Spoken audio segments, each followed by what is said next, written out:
সবথেকে বড় আপডেট, পশ্চিমবঙ্গের যে সমস্ত মহিলারা এবং পুরুষেরা যে সমস্ত প্রকল্পের টাকা পেতে, যেমন লক্ষ্মীর ভাণ্ডার, যুবশ্রী, স্বাস্থ্যসাথী কার্ড, যুবসাথী, যুব কল্যাণ ইত্যাদি, সেই সমস্ত প্রকল্প বন্ধ হবে কিনা এই নিয়ে পুরো ঘোষণা করলেন পশ্চিমবঙ্গের নতুন মুখ্যমন্ত্রী।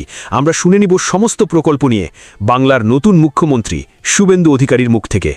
শোনার আগে চ্যানেলে যদি নতুন হয়ে থাকো, চ্যানেলটিকে সাবস্ক্রাইব করে পাশে থাকো সবার আগে সবকিছু জানার জন্য। আর একটা কথা, আমি এই সমস্ত কাজ করি, যারা কাজ করতে চাও আমার কাছ থেকে তারা অবশ্যই আমার এই হোয়াটসঅ্যাপ নাম্বারে যোগাযোগ করবে আমার সঙ্গে।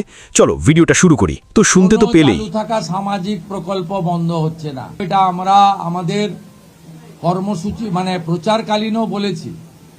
কোনো চালু থাকা সামাজিক প্রকল্প সে 30 বছর আগের হতে পারে, 10 বছর আগের হতে পারে, কোনো সামাজিক প্রকল্প আমরা বন্ধ করছি না। আমরা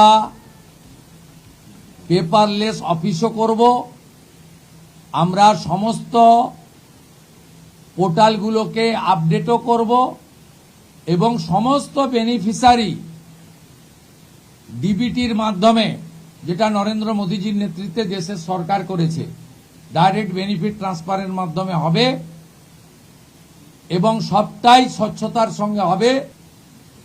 যে স্কিমটার কথা আপনি বলেছেন, আমি শুধু ওই স্কিমটা নয়, চালু থাকা কোনো সামাজিক কল্যাণকর কর্মসূচি বন্ধ এই সরকার করছে না, কিন্তু ট্রান্সপারেন্ট স্বচ্ছতার সঙ্গে সেগুলো হবে। তো শুনতে তো পেলেই যে কোনো প্রকল্প বন্ধ হবে না, সেই প্রকল্পতেই সমস্ত টাকা দেওয়া হবে, কিন্তু সমস্ত পোর্টালগুলো আপডেট করে দেওয়া হবে। কিন্তু অবশ্যই চ্যানেলটাকে সাবস্ক্রাইব করে পাশে থাকবে। না সাবস্ক্রাইব করে থাকলে জানতেই পারবে না সরকারের কোনো তথ্য।